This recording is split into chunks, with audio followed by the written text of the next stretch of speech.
शक्ति सर्वोपरि सर्व कला संपन्न है। शक्ति से संपूर्ण ब्रह्मांड है, भगवानों की उत्पत्ति है। क्योंकि जब देवकी और वासुदेव को कंस ने कारागार में डाल दिया आकाशवाणी को सुनकर के, इसके उपरांत आकाशवाणी था कि इसके 8वें पुत्र से कंस का वध होगा। उसने भविष्यवाणी को, आकाशवाणी को झूठा साबित करना चाहा, कारागार में डाल दिया। और जैसे जैसे एक एक संतान का जन्म हुआ उसको पटक करके मारता गया। जब 8वें की बारी आई, वासुदेव को बड़ी चिंता हुई। देवकी वासुदेव को बड़ी चिंता हुई कि अब क्या करें, क्या करना चाहिए।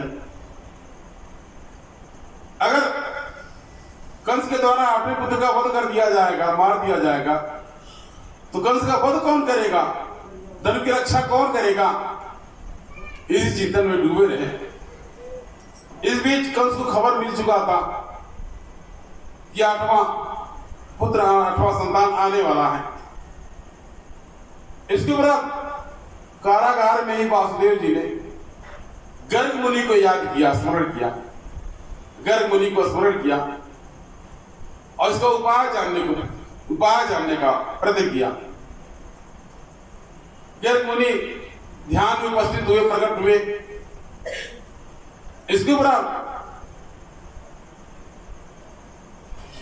उनके द्वारा बताया गया कि ऐसे में जगदम्बा ही कोई मार्गदर्शन कर सकती है। इस विपत्ति काल में जगदम्बा ही सहायक है। जगदम्बा का घोर स्तुति, आराधना, विधि प्रार्थना किया जाए, विधिवत पूजा पाठ किया जाए, जगदम्बा प्रसन्न हो जाए। ये जगदम्बा प्रसन्न हो जाएंगी, कोई उपाय अवश्य निकालेंगी। जब जब सब लोग हार गए, थक गए, देवी देवता किसी के बस कोई बात नहीं रही, तब जगदम्बा को पुकारा और भगवती जगदम्बा ने वीर रूप को धारण करके धन की रक्षा की। वासुदेव जी द्वारा बताया गया, मैं तो कारागार में हूं, मैं जगदम्बा का अनुष्ठान पूजन कैसे कर सकता हूं, इसलिए आप ही मेरे नाम से अनुष्ठान कीजिए, पूजा कीजिए, जगदम्बा का विनोद पूजा कीजिए, उपासना कीजिए, जिससे जगदम्बा दयाल हो जाए, कृपाल हो जाए। ऐसा ही हुआ।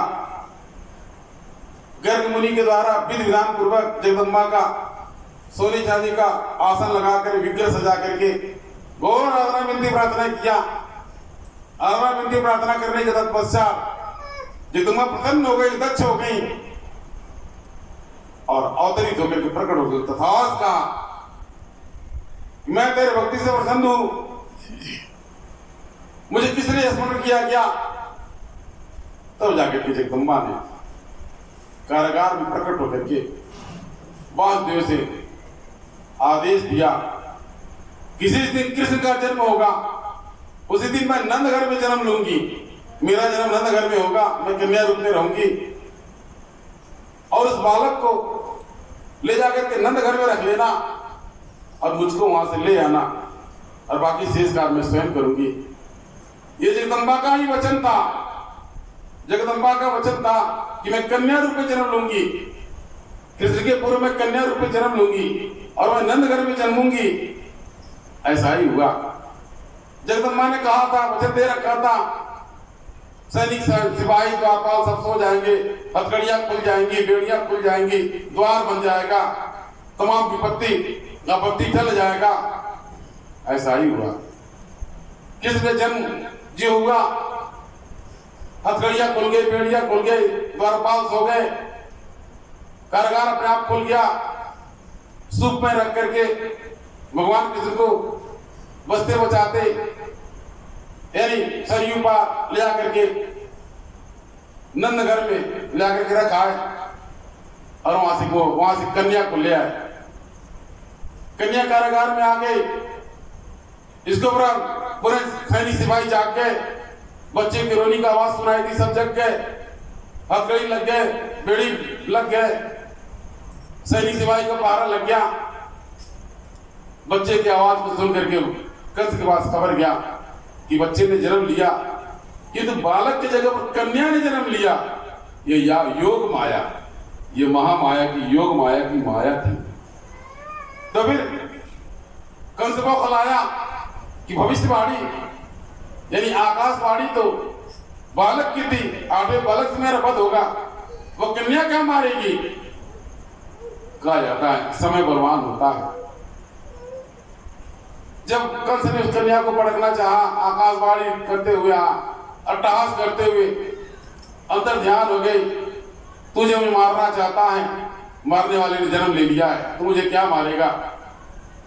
हाथ से निकल करके विंध्याचल पर्वत पर अष्टभुजी के रूप में जाकर वहां गिरी। वहां माता अष्टभुजी का मंदिर बन गया।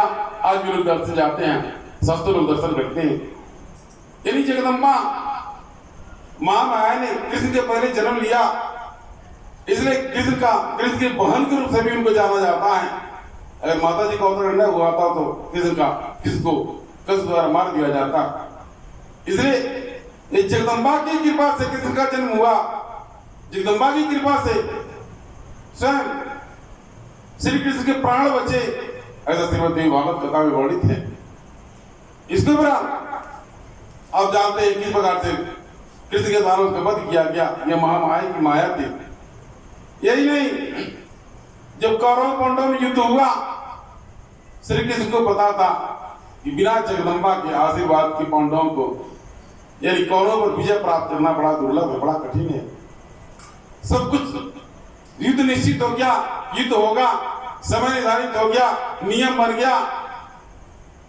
श्री कृष्ण के परामर्श पर पांडवों ने जगदम्बा का घोर आराधना विधि प्रार्थना किया। जगदम्बा उनकी भक्ति से प्रसन्न हुई, प्रसन्न होकर के उनको शस्त्र प्रदान किया, आशीर्वाद दिया, विजय श्री का आशीर्वाद दिया, जिसे कौरवों का वध हुआ, उनको एक छत्र राज्य मिला। ऐसी जगदम्बा की माया। इसी प्रकार से तमाम जब जब धरती पर धर्म घटा, जब थक गए, हार गए, निराश हो गए, माता ने, शक्ति ने कभी राधा बन के, कभी कृष्ण बन करके, कभी दुर्गा बन के, कभी काली, कभी चंडी बन करके जगदम्बा ने रूप स्वरूप को धारण किया और धरती पर धर्म की रक्षा की।